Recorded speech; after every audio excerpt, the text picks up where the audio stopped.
Is your small business growing? That's the question we address right here on the Grow Your Biz Show. It's where we interview strategic entrepreneurs who inform and inspire you on your solopreneur or small company journey. Thanks for joining us on this episode of the Grow Your Biz Show. Hello and welcome to episode number 117 of the Grow Your Biz Show. I'm Paul Madsen, host of the program and also the founder of growmedia.com. At growmedia.com, we build your social media engagement via short strategic videos.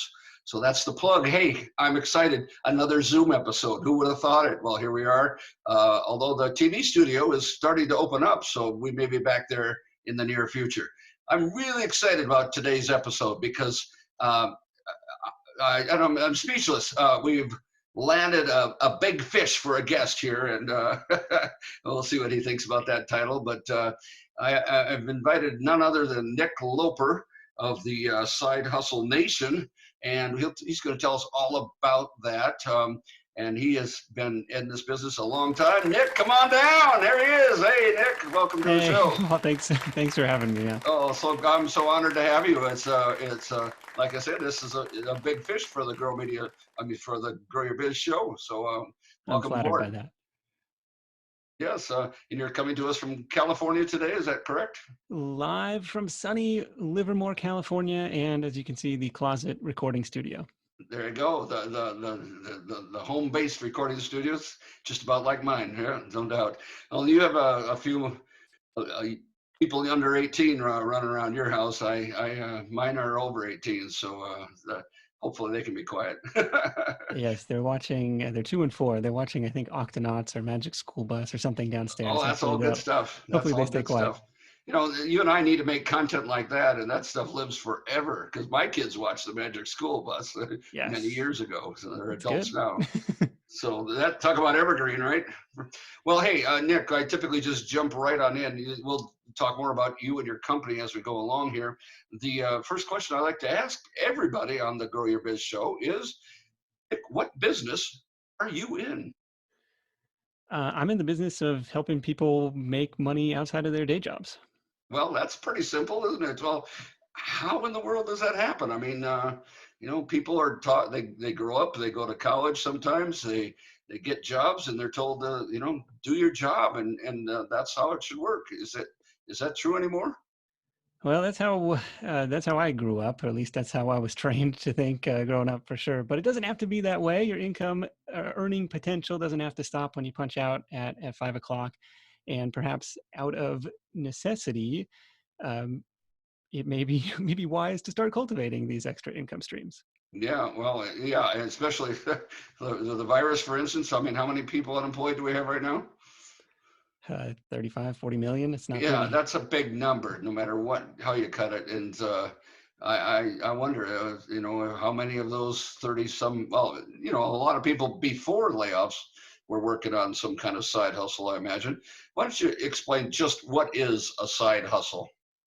You bet. So side hustle, broadly speaking, is anything that you're doing to make extra money outside of your day job that in generations past could have been moonlighting. But it's branded now as the side hustle. The difference between a side hustle and a second job, like delivering pizzas on the weekend, like that probably still counts as a side hustle, but there's a connotation of an entrepreneurial upside here where this could scale beyond hours for dollars. This could be a thing that replaces my day job income if it's something that I eventually want it to. There, rather than just moonlighting or a second job, there's a more positive feel, whether it's warranted or not. There's a more positive vibe to it, where it's like there's some upside potential here.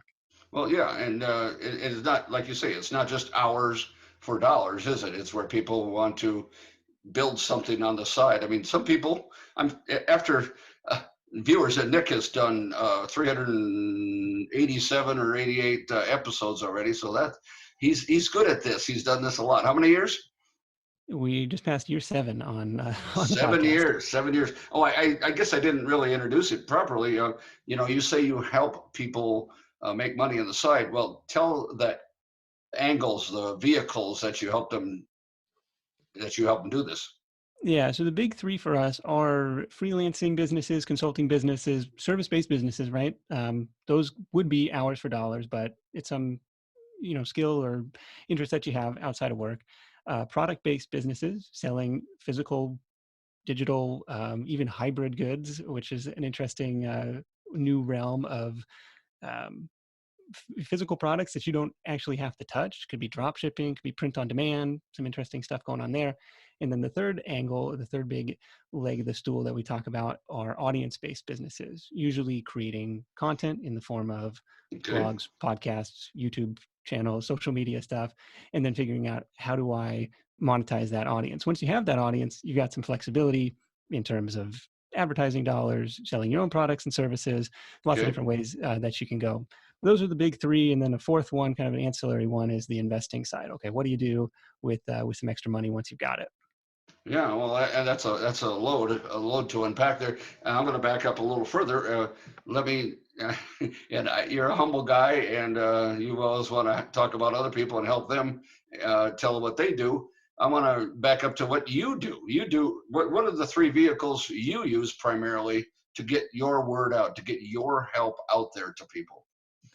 The three biggest, I guess, channels for me are the Side Hustle Show podcast, which has been running, like you said, since 2013, which makes me feel old. And I will say this too, like if you're thinking I can't start today because it's way more crowded, yes, it Right. is. Um, but it's only going to be more crowded next year. It felt crowded in 2013. Like, does the world Yeah, need yeah. another entrepreneurial interview show? I was Sure. like, there were plenty of competition even at that time, right? So Right, right. we'll do that.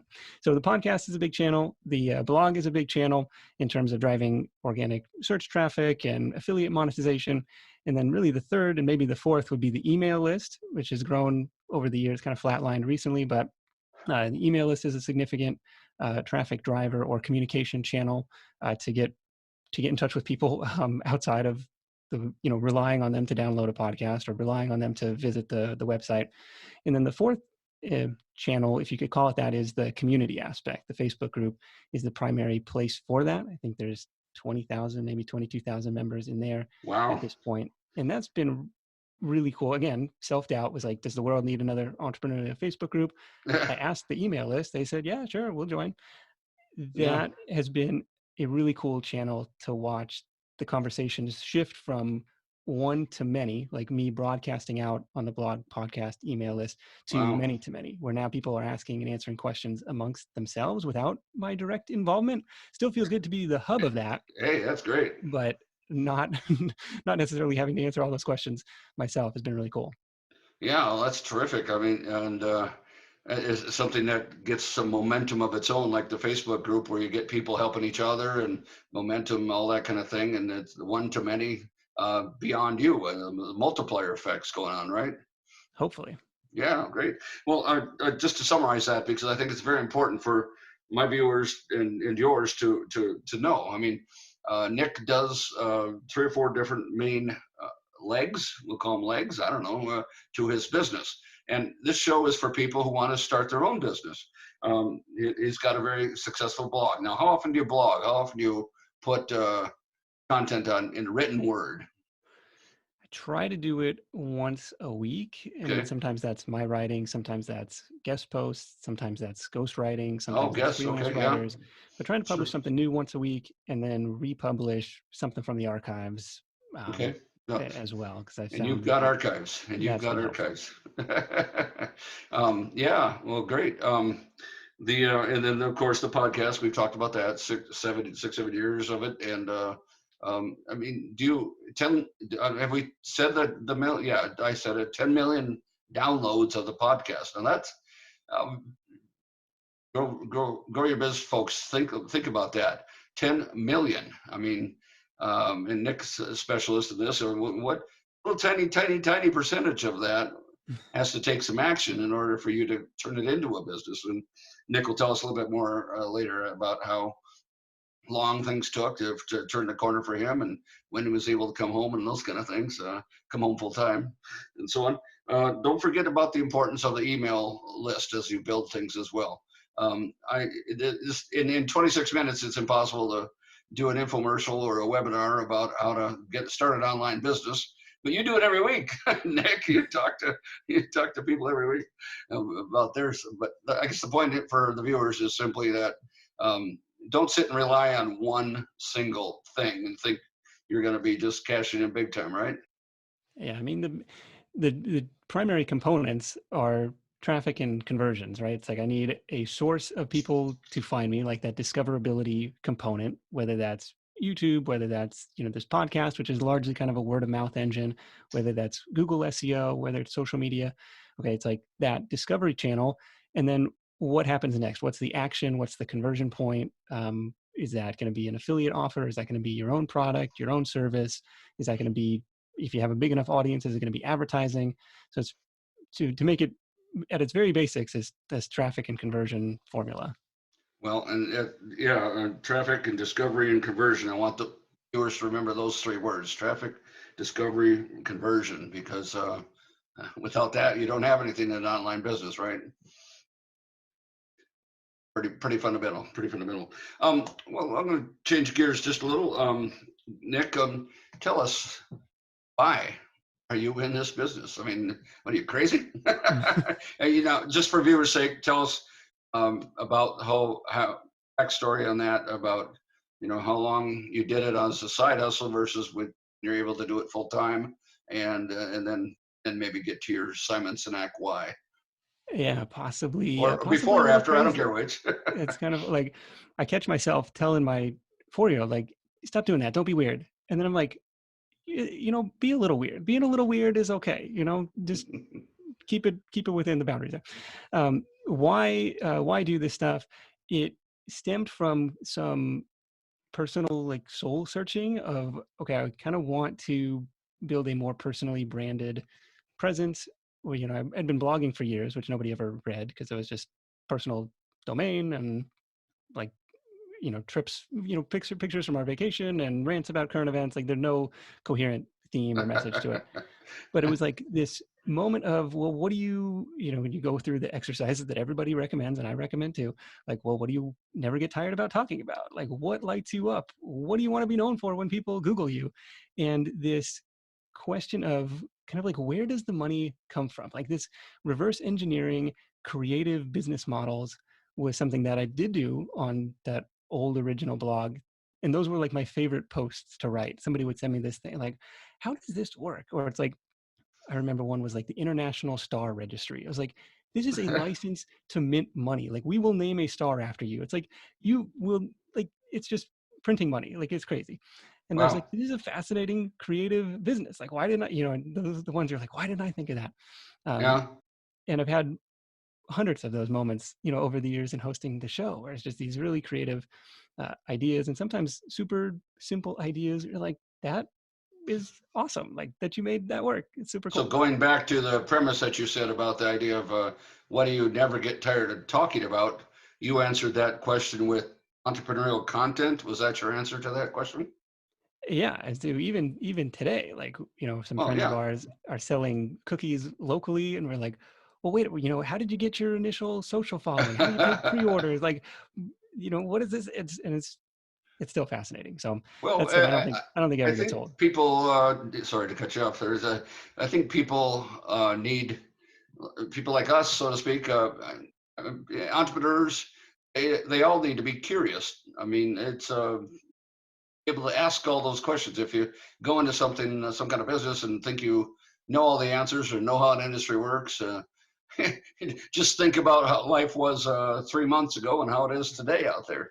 How fast things can pivot and change. I mean, have you seen an uptick a little bit in some of the interest in your world because of the all the virus and all the things going on? When it was first hitting, I saw a pretty healthy drop in podcast listenership. Oh, I think really? as fewer people were not commuting. So I think that was probably one Oh. of the big drivers. Um, similar dip in website traffic. I think people just had other stuff on their mind. That rebounded a little bit in April, and some of the stuff that was really hot was like the driving gigs. Like, how do I sign up for Instacart? What can I do to proactively improve my financial situation today? And Yeah. some of that stuff, I think Instacart onboarded like 250,000 new drivers or something. Oh, And it was a hot topic for a wow. minute. Yeah. Wow. Well, yeah, it was. I mean, I saw an uptick in all the other emailers as well. People who are talking about everybody's doing an online training program. There's so Right. many of those out there that I guess people are stuck at home and they need an angle to go on. So backing up even further, when you talk about you never got tired of talking about entrepreneurial content. I mean, were you a entrepreneurial kid, or I mean, did you sell Kool-Aid in the trenches, or I mean, tell us a little bit about that. Yeah, I was the kid trying to sell baseball cards at the end of the driveway to my Okay. friends who were equally broke, so it wasn't a great business model. Um, You got to have a paying clientele, right? yeah, what helped, what really kind of bit me with the entrepreneurial bug was a house painting internship in college. This was through a Internship. company called College Works Painting, and there's a couple of other ones that operate in the States. And that was my first taste of working for profits and not wages. And Ah, it was incredibly stressful and incredibly rewarding at the same time. Like a bunch of 19-year-olds with paint sprayers. Like, what could go wrong? Like, a lot of did stuff could go wrong, what and a could lot of go stuff did wrong? go wrong. But it was like, okay, it's on me to figure this out and to go Did sell you have to jobs and get your hire own people. customers? Did you have What's that? to knock on the doors and get the customers? Yeah, and that Okay. was it's even more intimidating sounding now than it was back then. It's like I'm sitting there in my truck, kind of like a rainy March Seattle late Oh my. afternoon, early evening, and like trying to psych myself up to go knock on that first door. And like, okay, what's my pitch? What am I gonna say? I want to come give you a free estimate. And like, I think nobody was home that first tour. I was like, oh, okay, You're happy about that. that wasn't so bad. And then you go on to the next one. Woo! Now, I let would me see some actually, other houses that are dark. I'm gonna make sure that nobody answers the door. yeah, I'll leave a quick. I'll leave my little flyer and go on. I would actually like jog between the houses. Uh, One, because I could cover more ground, and two, I felt that would, like, if somebody happened to be watching through the window or from across the street, like that would look more exciting than somebody like trudging up their driveway with a clipboard. I don't Okay. know if that actually worked, but Wow. It's an idea to creative stuff. And that eventually led, I mean, that's terrifying. I mean, selling is tough for entrepreneurs. We could do 2 or 3, 4 shows on that, of course. But you went from that into a little bit more of somewhere you got into shoes along the way. yeah, I That was was selling shoes as an intern after the house painting thing was over, and then after that, kind of started my first official side hustle, which was a comparison shopping site for shoes. So as an intern at this company, brick and mortar shoe store in Seattle that had the crazy idea of putting some of their inventory online, came in, 8 or 9 years deep into their business to help run some of the online portion, or help the marketing manager. Really, I like, yeah. they didn't really give me the keys to the kingdom as an intern, but it was still Okay. an enlightening experience in Sure. e-commerce and affiliate stuff and SEO and paid traffic. Oh, Um, really? Okay. and so I turned around after that to say, well, I could be an affiliate of theirs, Yeah. and several other companies, and have this comparison site built out. That was the thing that let me quit my corporate job, which I got after Really? graduation. Okay. So yeah. Wow. Well, I mean, you had this entrepreneurial bug. I mean, how long were you in the cubicle world? 3 years. Pretty awful. No, I shouldn't say that. Hey, we all learn a lot when we're in those environments, and if nothing else we learn is that we don't fit in those environments. But what was your story? The saving grace for me was it was out on the road, and so it was kind of in Ah, a okay, traveling position where you just get in the car on Monday and oftentimes come back on Thursday night, um, going out and calling on Ford dealers in my case. okay, So it was cool in that the car business was fascinating, and it was cool in that no 2 days were the same. yeah, okay, okay. But at the same But time, had very eventually, little desire to climb the corporate ladder. yeah, I didn't want to become that next guy up, huh? Yeah. And so then you were doing the shoe thing, you're able to commit full time to that. And then how did you get from shoes into the side hustle nation? This was several years deep into running the footwear business. Had started a bunch of side projects, that most of them died a quiet death in some dark corner of the internet. But Better than a noisy death. a couple from that era are still around. Okay. The blog and podcast being one of them. Gotcha. And so that stuck with it. How did you stumble upon podcasting and say, I want to do that? Tell us about that story. My introduction to podcasting was one of physical anger. I think I had clicked a compelling sounding link from Twitter probably, and upon landing on this page, there's nothing there, and I'm like, oh, there's a little player button at the top, and it's like, oh, you buried whatever you promised in the headline. You buried that 40 minutes deep into some MP3 file. Okay. And it's like pre-smartphone. I'm like trying to figure out how to get it onto my device. Well. And it was like, again, one of like, you pulled one over on me. Clickbait. Once I was in, I was hooked. I was like, oh, this world of on-demand audio, I can learn whatever. Wow.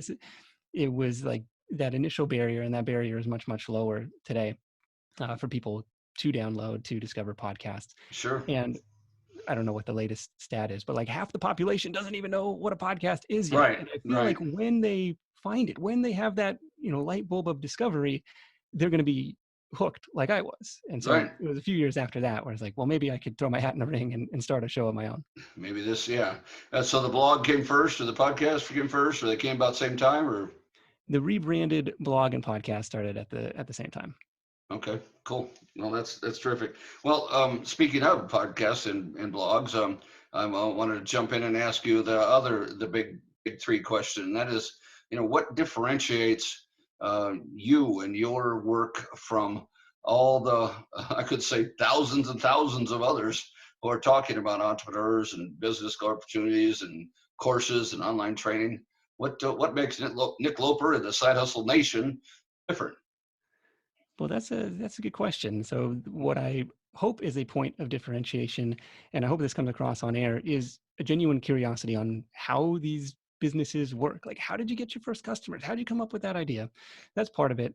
I think the second part of it is the focus on the side hustle part, the part-time portion. Like, how many hours a week are we talking on this stuff? Oh, okay. Or did you have to jump off and raise venture capital? Because that was a lot of the narrative on some entrepreneurial content that I was consuming. Was an entrepreneur is somebody who jumps off a cliff and figures out how to build their parachute on the way down. It's like, that sounds terrifying. Like, please don't do that. You're gonna have to raise venture capital. Your goal is to be ringing the bell at the NASDAQ in 5 years. Like, that's a fantastic goal. Like, more power to you. That was not what I was after. And I felt like the vast majority of would-be entrepreneurs were probably closer to me than they were to Mark Zuckerberg. Yeah, well, I mean, I think I agree with you. I mean, I've been a listener of your show for 3 years now. Not every episode, every day or anything, but consistently for over the last 3 years. And I think what draws me back to you is, I like your style. I just like you're a humble and get it done kind of matter of fact guy, not a hypester type of thing. And importantly also is the whole idea that this is on the side. It doesn't represent me having to jump off the cliff and make my parachute on the way down. I can see that I can have a job and I can start something on the side and build it. And it just seems a lot less risky. And if something takes off, well, that's great. If it fails, what'd you call it, a quiet death on the internet? Well, then I can start something else on a new life on the internet. On to the next thing. Yeah, exactly. Thank you for that. Thank you for tuning in. Yeah, well, you're welcome. I hope more people do as a result of you being on my show here. Be an honor. So that's terrific. Yeah, well, and just the name, Side Hustle. I mean, it's terrific. I mean, I know sometimes some people don't know how to react to the word hustle. What are the two definitions, Nick? Yeah, you see, one, especially early on, you don't see this anymore, but early on the reaction was like, I got hustled, or that dude hustled me, right? It's like this negative thing, and still is that way in some countries in the world that I'm told, where it takes on a positive connotation for me personally comes from an old baseball coach of mine who said, look, you're going to have bad days in the field, you're going to have bad days in the plate, but hustle never slumps. Like, this is one element of your game that you have 100% control over at all times. And that's what we expect of you. Hustle never slumps. Try your best every time out there. Well, that's profound. I hope people rewind it and think that one over a couple times. So that's great. Hey, I'm burning through a lot of time here. I'm going to ask you quickly. If I'm John Doe and I have 20 years of experience in the corporate world, maybe cubicle land or maybe management corner, I don't know, and I'm laid off or I'm just restless or I want something to build on to make that jump when I'm 10 years from now into full time side hustling. Do I have to become a search engine optimization expert? Do I have to become a podcast expert? I mean, that's easier to do now, like you say, than before. Do I have to be some kind of online guru to start some hustles? I mean, you've had a lot of very interesting guests on your show. Tell us a little bit about that in a couple minutes. Right. You absolutely do not. In fact, the vast majority of guests are probably rookies when it comes to SEO and some of the more technical elements of, you know, podcast creation and stuff like that. There's lots of different paths to choose from. One exercise that might be helpful to kind of go through is what I call the intersection method. And this is where you have a sheet of paper with 3 columns. Column 1 is your list of skills and what you've been paid to do. And you can just go down your resume, like anything you've been paid, any job you've had was by definition a skill somebody thought was worth paying for. Right. Skills you've learned outside of work, could be tinkering in the garage, handyman stuff, whatever it is. Column number 2 is your interests, hobbies. I probably wouldn't go passions in column number 2, but like, what do you like to do? What are you interested in? And maybe also importantly, what personal challenges, hurdles, business challenges, hurdles, like what obstacles have you overcome? What problems Right. have you figured out how to solve for the reason that other people may be facing the same thing? So kind of If like you pencil that in column number 2. Column number 3 is the optional column, and that is your network. That's who you know, and equally importantly, who do they know? Like your network's network. And you're thinking not of like, writing down 500 individual names here, but the type of people that you know, like, oh, I know people in this particular industry. And the sole purpose of this is a conversation starter. It's a foot in the door. Like if I come up with something, a specific product or service for this type of industry, I know who to go to first to start that conversation. I don't know if people know how profound all that was. I hope they go back and rewind and listen to that again because I'm out of time. I can't take the time to summarize it. But Nick, that was a MBA in a box in 2 minutes for modern times, and I appreciate that. Hey, 99 side hustles out there. Is that still a good place for people to learn more? You bet, sir. Sidehustlenation.com/ideas is a good place to start. Hopefully, I'm confident you'll find something on that list you can do. That's perfect. SideHustleNation.com. Nick Loper, fresh out of California, and Nick, it's been an honor to have you on the show today. Hang on, we'll take 2, and in the meantime, people go ahead and visit SideHustleNation.com, and thank you for checking out growmedia.com and the Grow Your Biz Show. I'm Paul. We'll be back with you next week. Thanks for joining us.